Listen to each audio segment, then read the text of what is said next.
Oh, it's Saturday, January the 20th. The word for you today, Galatians chapter 5, verse 22, talks about the fruit of the Spirit and how to enrich and strengthen your relationships. But the fruit of the Spirit is love, joy, peace, patience, kindness, goodness, faithfulness, gentleness, and self-control.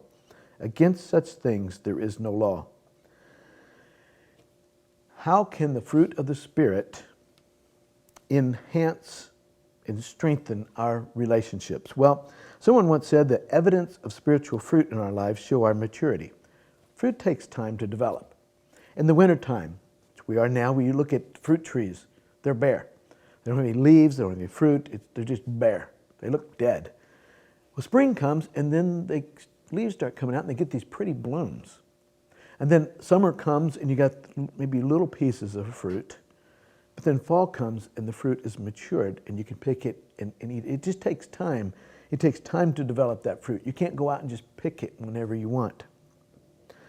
Same way in our spiritual lives. It takes time to develop this fruit. For some of us, you may be great at loving people, but you might be a little short on patience. You might have peace in your life, but self-control is not a strong suit of yours. It takes time to develop these things. So let's go through these fruit of the Spirit and see if there's one or two that maybe you say, I need to work on that. Love. Love is choosing to speak and act in a loving way regardless of the circumstances. Love is really, it's a unconditional love. It's loving in spite of any situation. And that can be tough. We need to exercise that in our homes.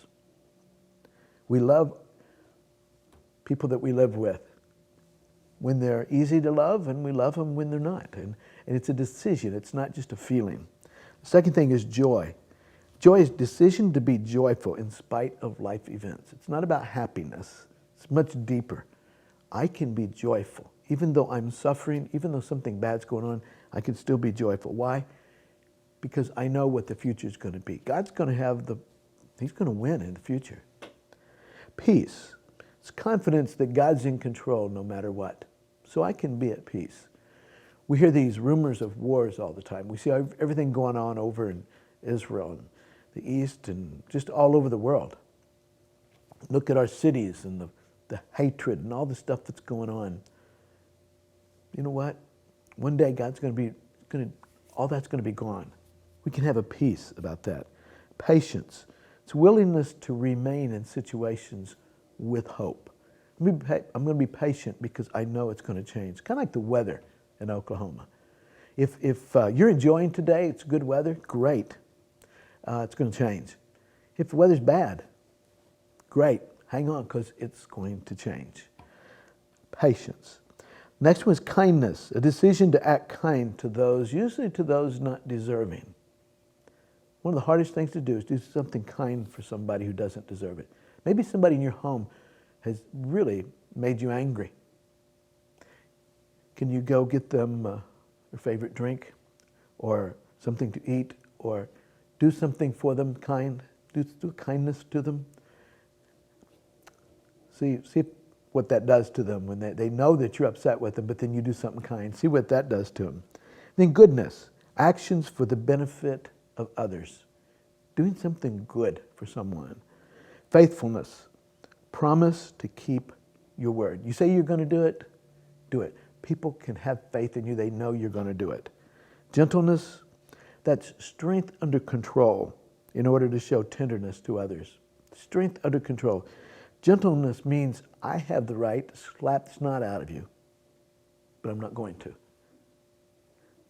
It's gentleness. Self-control, the ability to control impulses and emotions in order to purposely do what is best. Self-control. I feel like doing this, but I know that's not right, so I'm not going to do that. I'm going to do what's right. Exercising these fruits of the Spirit only happens one way, and that's through the Holy Spirit.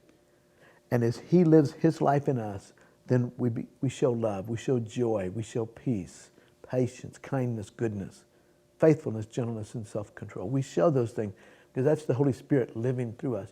And when we do, our relationships get stronger. You know, when you go in to order coffee at a coffee bar or something, used to be real easy. Regular or decaf. And then black or cream and sugar. It's not like that anymore. You got a million choices. It's almost like applying for a bank loan. Well, today we have choice. We can listen to all these other things, or we can follow the Holy Spirit. We have a lot of choices out there.